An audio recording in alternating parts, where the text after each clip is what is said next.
बांग्लादेश में चुनाव से पहले माहौल गर्मा गया है। जमाते इस्लामी एक बार फिर विवाद के केंद्र में आ गई है। पार्टी के सेंट्रल नायबे अमीर प्रोफेसर मुजीबुर रहमान ने राजशाही की एक चुनावी रैली में साफ साफ कह दिया कि आजादी के बाद देश में अल्लाह का कानून लागू नहीं हुआ, लेकिन अब अगली संसद कुरान और सुन्नत पर आधारित अल्लाह के कानून से चलेगी और इंसानों द्वारा बनाया गया कोई कानून नहीं माना जाएगा। जी हां, बिल्कुल सही सुना आपने। बांग्लादेश में आगामी चुनाव से पहले जमाते इस्लामी को लेकर एक बार फिर बहस तेज हो गई है। इस बयान के बाद यह सवाल उठने लगा है, क्या शेख हसीना के बाद के चुनाव से पहले जमाते इस्लामी अपनी पुरानी विचारधारा की ओर लौट रही है? क्योंकि इस बयान को जमाते इस्लामी की मूल सोच की खुली अभिव्यक्ति के तौर पर देखा जा रहा है। सभा के दौरान रहमान ने कहा कि वोटरों से अपील है कि अगर देश में अल्लाह का कानून लागू करना है तो जमाते इस्लामी की अगुवाई वाले 11 दलों के गठबंधन को वोट करो, यानी एक और बीएनपी तो दूसरी ओर जमाते इस्लामी के साथ 10 पार्टियों का गठबंधन। चुनाव से पहले माहौल सुपर तनावपूर्ण हो गया है। नमस्कार, टर्निंग पॉइंट देख रहे हैं आप। मैं हूं नवेंदु शेखर झा और आज के इस वीडियो में बात करेंगे बांग्लादेश में चुनाव से पहले क्या माहौल है, भारत को लेकर क्या कुछ चल रहा है, कैसे जमाते इस्लामी की कट्टरता साफ नजर आ रही है। साथ ही आपको बताएंगे बीएनपी ने क्या बड़ा ऐलान कर दिया है, जिसके बाद चुनाव में तारिक रहमान की जीत तय मानी जा रही है, क्योंकि मैनिफेस्टो जारी होने के बाद सर्वे में वो आगे साफ साफ नजर आ रहे हैं। बांग्लादेश में चुनाव से पहले बवाल, तारिक रहमान बनेंगे अगले पीएम, जमाते इस्लामी के बयान से हड़कंप, क्या बदल जाएगी बांग्लादेश की हालत। बांग्लादेश में आगामी 12 फरवरी को वोटिंग और 15 फरवरी से वोटों की गिनती शुरू हो जाएगी, लेकिन उससे ठीक पहले तारिक रहमान की पार्टी बीएनपी ने अपना घोषणा पत्र जारी किया है, जिसके बाद उसकी जीत की संभावना और बढ़ गई है, ऐसा दावा किया जा रहा है। सरकार आने पर तारिक रहमान की पार्टी ने हर गरीब परिवार को हर महीने 2500 टका देने का वादा किया है। भारत में रुपया चलता है, बांग्लादेश में टका। साथ ही कई और बड़े वादे किए हैं। घोषणा पत्र का थीम 2034 तक नया बांग्लादेश बनाने का है। न्यूज़पेपर प्रथम ऑलो के मुताबिक तारिक रहमान ने 51 पॉइंट्स में अपना मैनिफेस्टो जारी किया है। आपको इस घोषणा पत्र से जुड़ी पूरी बातें बताते हैं, इसके बाद आपको बताएंगे कैसे जमाती इस्लामी जहर उगल रहा है। प्रधानमंत्री का कार्यकाल सिर्फ 10 साल के लिए होगा। कोई भी शख्स एक साथ इससे ज्यादा समय तक पीएम की कुर्सी पर नहीं रह सकता। इसके लिए बीएनपी कानून लाएगी। यह प्रावधान राष्ट्रपति पद के लिए भी लागू होगा। सभी गरीब परिवार को हर महीने 2500 टका मिलेंगे। इसे बीएनपी के एक बड़े मास्टर स्ट्रोक के तौर पर देखा जा रहा है। वहीं मेड इन बांग्लादेश पर फोकस करने की बात कही गई है।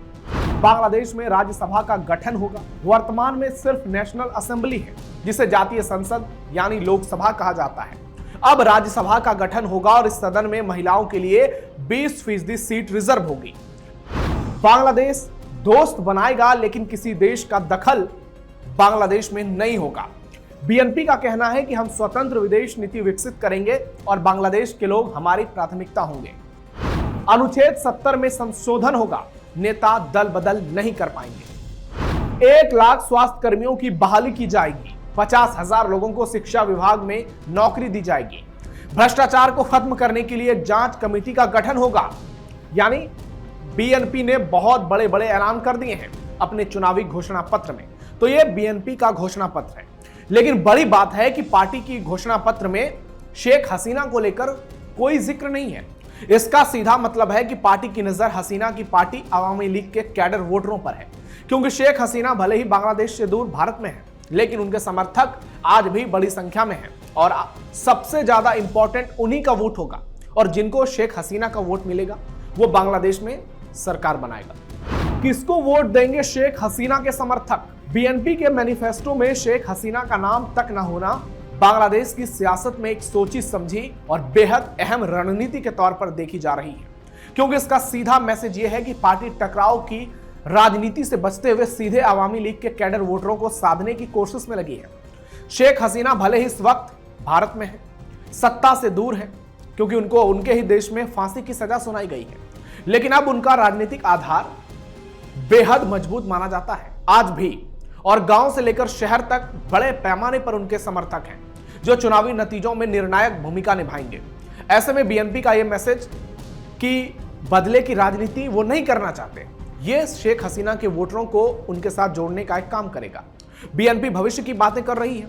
घोषणा पत्र में नया बांग्लादेश का विजन, गरीबों को आर्थिक सहायता, सत्ता पर नियंत्रण के लिए कार्यकाल की सीमा, रोजगार, शिक्षा, स्वास्थ्य और भ्रष्टाचार के खिलाफ बड़े कदम जैसे मुद्दों को प्रमुखता देकर पार्टी ये दिखाने की कोशिश कर रही है कि वो किसी एक नेता या पार्टी के खिलाफ नहीं है, बल्कि सिस्टम में बदलाव के एजेंडे के साथ मैदान में है।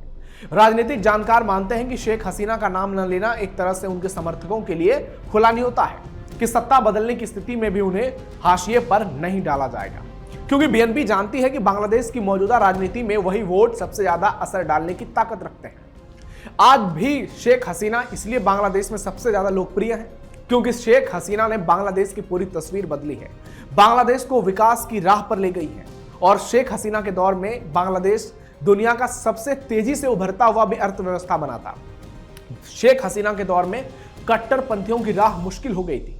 बांग्लादेश में शेख हसीना ने आतंकवाद की एंट्री पर बैन लगा दिया था और जिस तरह से उनके सरकार में भारत के साथ रिश्ते रहे वो बेहद शानदार रहे। जब से यूनुस आए हैं भारत के साथ भी संबंध खराब हुआ है। ऐसे में शेख हसीना के वोटर आगामी चुनाव में सबसे इंपॉर्टेंट होने जा रहे हैं। बांग्लादेश का भारत पर बड़ा बयान। बांग्लादेश में आम चुनाव से पहले भारत को लेकर नेताओं के सुर बदलने लगे हैं। बांग्लादेश के विदेश मामलों के सलाहकार तौहीद हुसैन ने भारत को लेकर बड़ा बयान देते हुए साफ साफ कह दिया कि चुनाव के बाद भारत से हमारे संबंध फिर से बेहतर होंगे। यही नहीं, जब हुसैन से शेख हसीना को लेकर सवाल किया गया तो उन्होंने कहा, निराश मत होइए। अंतरिम सरकार के दौरान भारत के साथ संबंधों में रुकावटें आई जो अब ठीक हो जाएगी। शेख हसीना के जाने के बाद पिछले 18 महीनों को भारत और बांग्लादेश के बीच संबंधों के सबसे खराब दौर के तौर पर देखा जा रहा है और इसका बड़ा इंपैक्ट राजनीति से लेकर खेल के मैदान तक देखने को मिल रहा है, जहां बांग्लादेश T20 विश्व कप से बाहर हो चुका है क्योंकि वो भारत में हो रहा है। हुसैन के ये बयान युवा और खेल सलाहकार आसिफ नजरुत की उस टिप्पणी के बाद आई जिसने 15 फरवरी को भारत के खिलाफ T20 वर्ल्ड कप मैच का बहिष्कार करने के पाकिस्तान के फैसले पर पाकिस्तान का समर्थन दिया, इस्लामाबाद का धन्यवाद किया। पाकिस्तान टूर्नामेंट से बांग्लादेश को हटाए जाने का विरोध कर रहा है, वो भी T20 वर्ल्ड कप में भारत के खिलाफ नहीं खेलने की धमकी दे रहा है। आसिफ नजरुत ने फेसबुक पोस्ट पर अपना आभार व्यक्त करते हुए पाकिस्तान को थैंक यू कहा। तो इससे आप समझ सकते हैं कि कैसे रिश्ते हैं इस वक्त भारत और बांग्लादेश के। उस बीच में अगर ऐसे बयान आते हैं तो निश्चित तौर पर आने वाले समय में इसका पॉजिटिव इंपैक्ट देखने को मिल सकता है। जमाते इस्लामी प्लस 10 पार्टी वर्सेस बीएनपी, किसकी बनेगी बांग्लादेश में सरकार? बांग्लादेश में चुनाव से पहले सियासी माहौल साफ तौर पर दो विपरीत धाराओं में बटा नजर आ रहा है। एक और जमाते इस्लामी और 10 पार्टियों का गठबंधन जो खुलकर कह रहा है कि अगली संसद कुरान और सुन्नत पर आधारित अल्लाह के कानून से चलेगी। वहीं दूसरी ओर बीएनपी खुद को नया बांग्लादेश बनाने वाली ताकत के तौर पर पेश कर रही है, जहां संविधान, संस्थागत सुधार, कल्याणकारी योजनाएं और सत्ता पर नियंत्रण की बात को प्रमुखता दी जा रही है। जमात के बयानों से चुनाव का वैचारिक तापमान जरूर बढ़ा है और उसका असर धार्मिक वोट बैंक पर दिख रहा है, लेकिन फैक्ट यह है कि जमात का जनाधार सीमित है और वो अकेले सत्ता में आने की स्थिति में नहीं है, जबकि बीएनपी का फोकस गरीबी भत्ता, रोजगार, स्वास्थ्य, शिक्षा और पीएम के कार्यकाल की सीमा जैसे मुद्दों पर है, जिससे शहरी, खासकर मिडिल क्लास, युवा और असंतुष्ट वोटर उनके साथ जुड़ रहे हैं। हालिया राजनीतिक आकलन और उपलब्ध ओपिनियन ट्रेंड्स के मुताबिक बीएनपी को स्पष्ट बढ़त मिलती नजर आ रही है, खासकर अगर आवामी लीग का बड़ा कैडर वोट उनके साथ चला गया तो तब उनकी जीत तय मानी है। ऐसे में कुल मिलाकर चुनाव का माहौल यह मैसेज दे रहा है कि मुकाबला कट्टर वैचारिक राजनीति और अपेक्षाकृत मॉडरेट वेलफेयर आधारित राजनीति के बीच है, जिसमें फिलहाल बीएनपी जीत के करीब नजर आ रही है। यानी आप यह तय मानकर चलिए कि बांग्लादेश में अगली सरकार बीएनपी की होगी, जिसकी अगुवाई तारिक रहमान करेंगे। यानी तारिक रहमान बांग्लादेश के अगले पीएम हैं।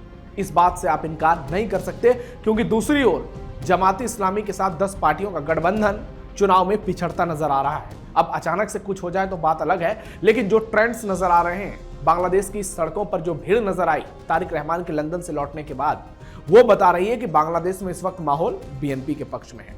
आपको क्या लगता है? और बांग्लादेश के साथ भारत के संबंधों को लेकर आप क्या सोचते हैं? और आपको क्या लगता है आने वाले समय में ये कुछ ठीक होने वाला है? कमेंट बॉक्स में अपनी राय जरूर दीजिए। हमारे वीडियो को लाइक कीजिए, शेयर कीजिए, चैनल को सब्सक्राइब कीजिए। फिलहाल के लिए इतना ही, धन्यवाद।